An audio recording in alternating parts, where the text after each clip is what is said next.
Hey guys, this is Hell Hades. This is a Raid Shadow Legends video. Guys, I want to talk to you about life tokens. I want to talk to you about the dupe system that most people are likely to engage with. Look guys, I don't do this often, but I'm going to throw it out there. About 60% of you that watch every video every day are not subscribed to my channel. It's totally free to do. Hit the subscribe button. It helps my channel out a lot. And also smash up the like button on the videos. YouTube loves people that smash up the like buttons, and I appreciate it. Now, one of the things which I went back and checked was whether or not we would be able to use any old legendary to turn them into a life token. I went back to the kind of content creator chat and also went back to the video, and it clearly says in the video you can only redeem a duplicate legendary for a life token. Honestly, for me, this doesn't make any sense whatsoever, because if you're going to use a dupe legendary when this dupe system comes out, you're better off putting them into the dupe system where you gain stats for all of your legendary champions for that faction. But what I'm thinking here is the most casual players amongst us, in fact, the majority of us will be casual players, yeah, that play, you know, will perhaps not even switch it on one day to the next, whatever. Just kind of do it as a bit of a side thing, which is cool. The majority of them, I think, would want life tokens over trying to fill up another great haul type of thing for more stats. Yeah, and if I'm thinking about my free-to-play, so far in 120 odd days, I've pulled one legendary champion. Yeah, so if the next one I pull just happens to be the same champion, I mean, damn, I'm not going to want to fill up another kind of great haul knowing that legendaries are so scarce and I'm not really going to get any dupes. Therefore, you know, the kind of life token system falls somewhere in between the free-to-play account I'm running and my main account here. Because I think the majority of players will be like, you know what, I've got 3 or 4 dupes. I may as well just get myself a different legendary champion instead of, you know, knowing I'm nowhere near filling up a great haul to get all these extra stats. So that's where I feel like this is going to go. Most people will engage with the life tokens more than any of the other dupe system things that they're talking about, albeit it's probably the worst return for your investment, but it's probably also the most fun. The other thing to say is if I was designing this life token myself, there's a couple of tweaks which I would do. Plarium, you can listen to this part if you wish. A couple of tweaks I would do. So firstly, I wouldn't say it just has to be a dupe legendary. Yeah, let's assume that you know, you've got 3 legendary champions, and they are Legendaries, Errol, and I don't know, whoever else, some other crap legendary champion that we know has been buffed 8 times and is still absolute trash. Yeah, so you've only got 3, and you see the price of getting a good legendary champion from the system is 3. Well, you know, you wouldn't be an absolute insane person to throw all 3 of the non-dupe legendaries into that system, get 3 life tokens, and then get the one you want out the other end. That's the way I think they should run it. I also think that it wouldn't be the worst system in the world if they let you throw 5 epic champions into that dupe system for 1 legendary life token. So that's my 2 tweaks that I would do from what we've seen so far, and it's not a finished model and all that sort of stuff. So kind of hoping that works, or hoping that kind of falls to people that actually care. So let's talk about the champions then, and the way I see this running, and then I'm going to go through in order of which one I think's best, which one I would invest in, and kind of where, because it all depends on your account, right? So we've got 6 champions. They have come out and said, and I'll read this to you, the starting lineup of champions in the shop will be the ones in the video. This is what I've taken the screenshot from. Yeah, these 6. In general, we are guided by our internal data on what content is popular or challenging. I wonder what their internal data says about 3v3. It's like that, flashing red. Absolute shit. And what champions are helpful for it. And yet not so common amongst players. That's interesting that the champions that are not so common would be ex-fusions, honestly. As time goes by, we may change the champions which are available in the shop so the pool stays diverse and relevant. Of course, with forewarning about any such changes. So if I'm reading that, I'm basically reading it this way. These are the 6. Don't expect to be any sort of change to these 6 within the next 12 months. Yeah, we think about Shadowkin, Faction, Crypt. It's coming soon. It's coming soon. They then give us forewarning. That's 3 months, by the way, before it's happening, right? So I would say this shop, whereas, you know, the other content creators, we've had a chat about this. We would love it to rotate. We'd love to.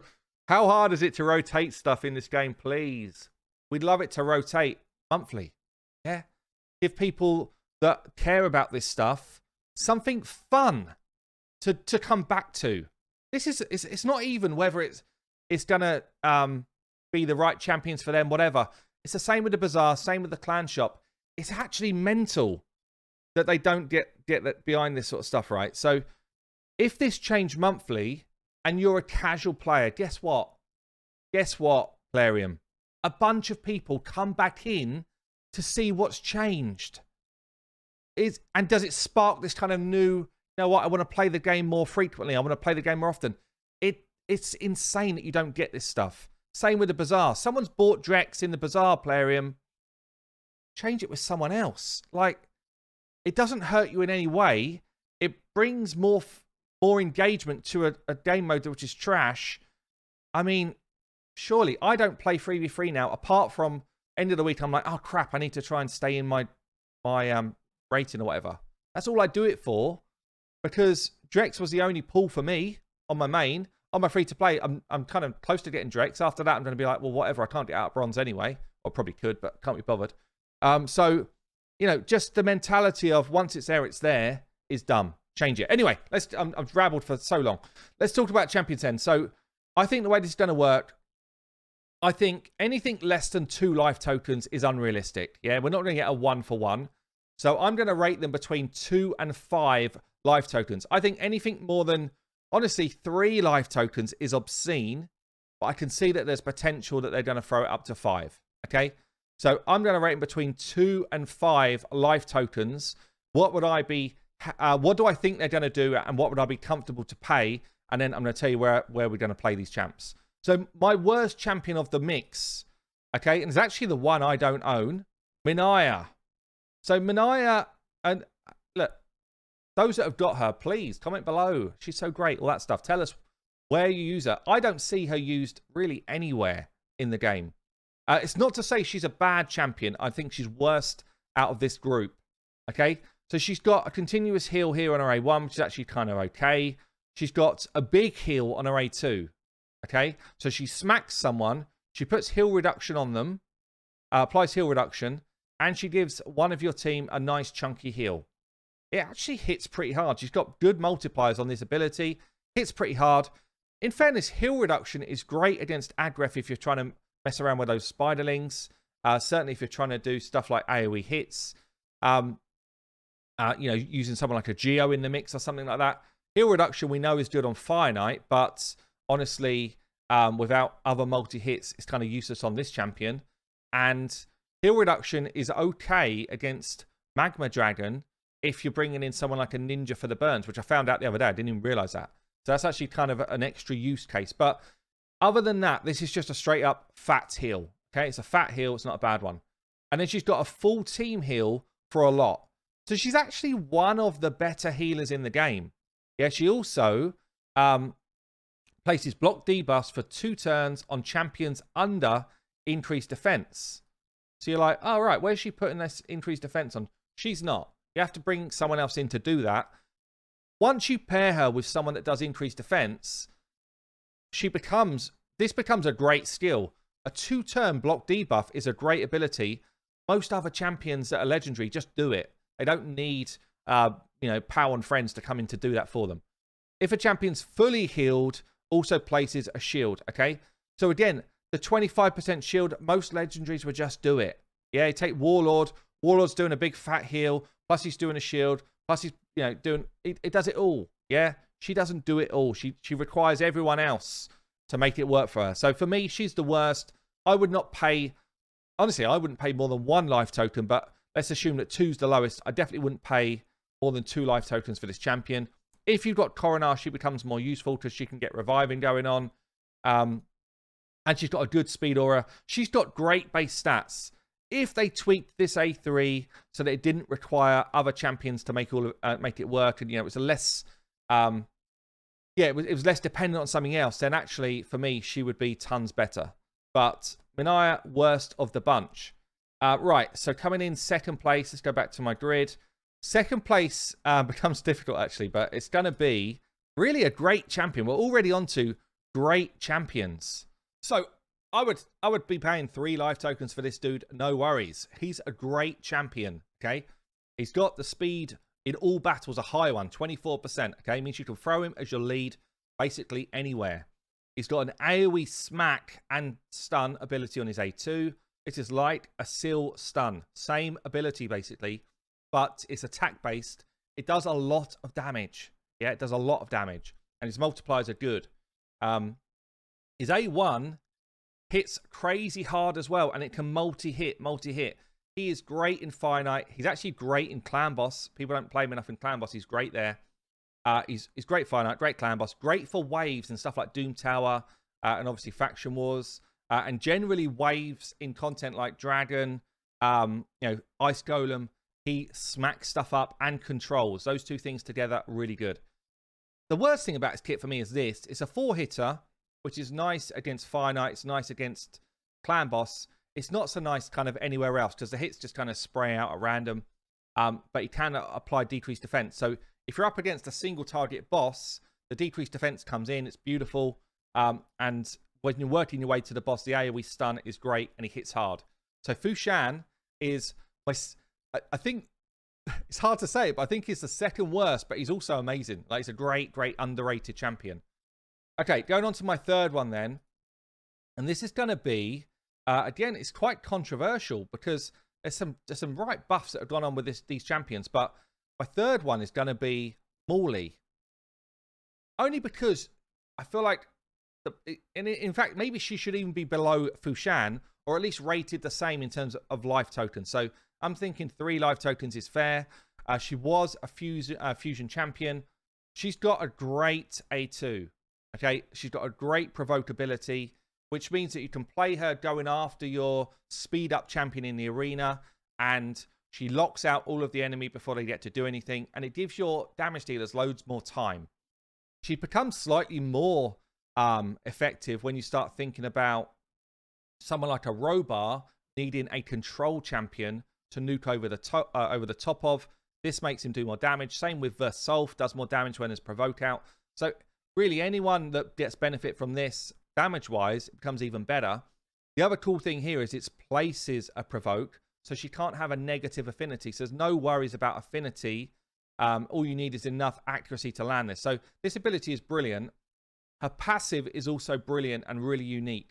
So it's the best anti-hedgy passive, I'd say, in the game, in terms of being able to take a hit, push your team's turn meter forward, and then basically it's as if you're going first. This is awesome. She's got a revive as well. It's pretty cool. With a good amount of turn meter, good amount of health, and her A1's okay. She does not hit at all. She doesn't hit at all with any damage. So this is kind of like weak source, even when you've got the extra damage increase. It's rubbish. So don't build her for damage. She's literally in there to provoke, keep your team alive, keep your team moving.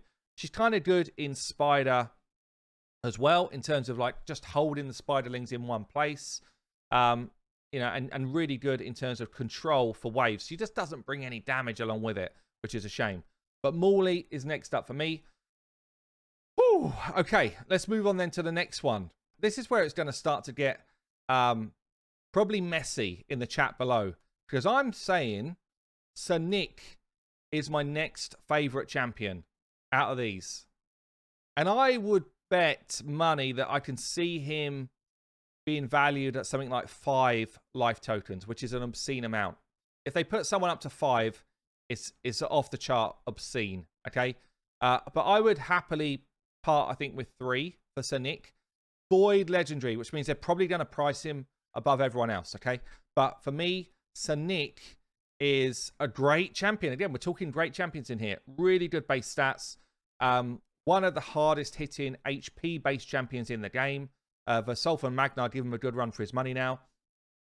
He's got a freeze on his A1 that can't be resisted, which is awesome for stuff like Arena or General Control when you're going through waves.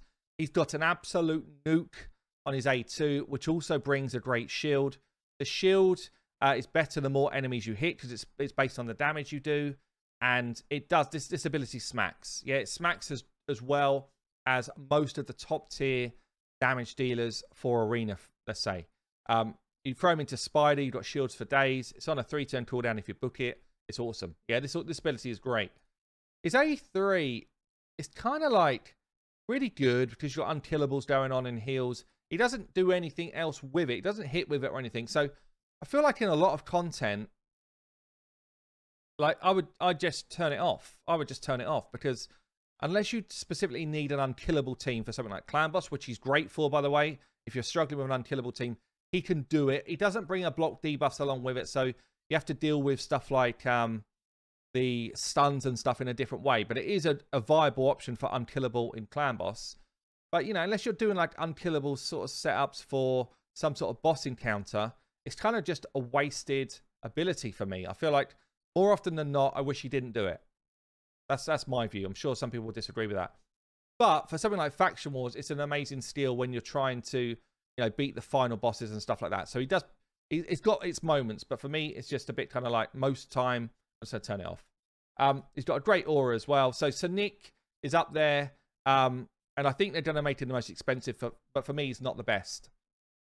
Okay, we're going to go with the next champion in the list now, and it's going to be Foley. So why is Foley coming up above Sonic? They hit for a similar amount of damage, I would say. Foley probably a bit less damage in the arena. Foley is kind of mainly an arena champion. You know, he can do some stuff outside of the arena. He's got block revive, which makes him viable for Ice Golem to take those ads down. But you know, it's kind of difficult to keep alive if you build him full damage, which I guess you'd have to build him a bit tankier if you're going to throw him into someone like Ice Golem. And then if you build him tankier, doesn't do the damage, doesn't really kill the ads. So, you know, so it's kind of like, depends how you want to use him. But for the arena, the reason why I put him where he is because he is a menace to fight. Okay? There's plenty of champions that do more damage than he does, but because he blocks revive with that hit, it means that he's incredibly annoying. You have to get rid of him very quickly, or he's going to take out your threats. And if your threats are dead, good chances you can't win the fight anymore. So Foley, because of this AoE ability, it hits one person twice. Whoever you target, it will hit twice. So you can do something like you could take out, you know, the Trundra on the other team. You can take out the Rotus that needs a double hit to die. And he's pretty in meta right now. So Foley is pretty damn awesome because of this. He's also got a very cool passive. So can't take a stun, a freeze, a sleep, or a provoke. Think about what's going on in the arena. Generally, you've got one champion in the enemy team that just controls the hell out of you, yeah? They try and control Foley. It does have a cooldown on it, so you can't like keep it going. But basically, he shrugs it off. He heals, and then he gets a 50% turn meter boost. Chances are he's jumping ahead of everyone, and he's getting a chance to lay the nuke before they've laid the nuke. It's very cool, actually. Got a 4-hitter here, 4-hitter here. Makes him very, very good for Finite. He brings a leech ability as well, and it brings a decreased defense. There are some people that use him in Clan Boss, honestly, because he's got... You turn off the A3. He uses 4-hitter here, 4-hitter here against Clan Boss with Giant Slayer, and he's doing a bunch of damage through Giant Slayer, as well as bringing your decreased defense, as well as bringing a leech, which means you don't need life steal on the rest of your team. Suddenly, he's pretty damn solid. And he, if you book this out, 3-turn cooldown, he will also be your stun target. And he's like that. I don't get stunned. What are you talking about? And he just kind of shrugs it off, gets a heal, and boosts his turn meter. So, you know, obviously, if you're doing like a proper speed tune team, you have to allow for this if he's taking a stun hit, but it is doable. And his base stats are good. So Foley for me is number 2 on the list. Now, number 1 is the recently buffed Tomblord. For me, this is like, you know, it's like Draco level buffage that he got recently. He's become an absolute monster. So 3-hitter on his A1 with a decreased speed. So good for a lot of boss fights, decreased speed on the A1. You know, a lot of the Doom Tower bosses, Spider, Fire Knight, Ice Golem, laying that decreased speed ability from his A1 is a really great thing to do. reason why I like it on the A1 is because if you've got people that are throwing up counter attack, it's proccing. If you've got ally attacks, it's proccing. Yeah, there's a lot of ways that you can make an A1 happen. If you've got him in retaliation gear, it's proccing. If you've got him with just the masteries that retaliate, good chance he's going to proc it. Yes, there's a number of ways that you can get an A1 decreased speed away with something like this. His A2 is a 4 poison drop as long as you crit. Yeah, if you book him out, 100% chance of placing 4 poisons on all enemies for 2 turns. It's massive. It sets up a poison exploder champion. It's fantastic if you're just kind of throwing him into any of the dragon type fights where poison's deadly. Same with Ice Golem. Poison is deadly against Ice Golem. It's awesome now for Clan Boss. Yeah, there's a lot of places where this now becomes a really viable skill in the game. And then he's also got this brilliant A3 now. So kind of want to book it. You want it down to 4-turn cooldowns if you can. But AoE drop defense and attack. So you're taking out all of their defensive stats. You're taking out their damage potential. And then it enables your team to go over the top of that with your damage. But if the enemy do get a turn, at least they're not hitting you full damage. Yeah, so it's a great ability. Also, if they go less than half health, he just whips away their turn meter so that it's just allowing your team to get more and more turns. This is the best champion for this faction for Faction Wars, I'd say without a doubt. There's no one in my mind that I would rather have than Tomblord for Faction Wars. And for a lot of boss fights, this is just a really clutch ability as well. He brings a good aura for Doom Tower. It's a shame this is not all battles, but it's a good aura anyway. Good base stats, a little bit squishy on the defense. But for me, I still probably wouldn't want to part with more than 3 life tokens. That's where I'm at. It feels like 2 for Minia. I'd happily pay 3 for the rest. But I would rather you let me just trade in any legendary champion instead of just dupes. Otherwise, you know, a system which should be kind of fun for the majority of the player base probably won't be fun for hardly anyone. So there you go, guys. That's my view on the 6. But you see, you know, I've kind of graded these 5 at the same number of life tokens, even though I think they're slightly different in terms of skill level. And Minia, I would say, is kind of like the runt of the litter. The person, you know, it's kind of like Cinderella, but doesn't get to go to the ball. Anyway, that's my view. Let me know what you're thinking when life tokens come out. Is this something you're kind of pinning your hopes on? Or actually you going for the other stuff in the dupe system? I've been Hell Hades. I will see you later.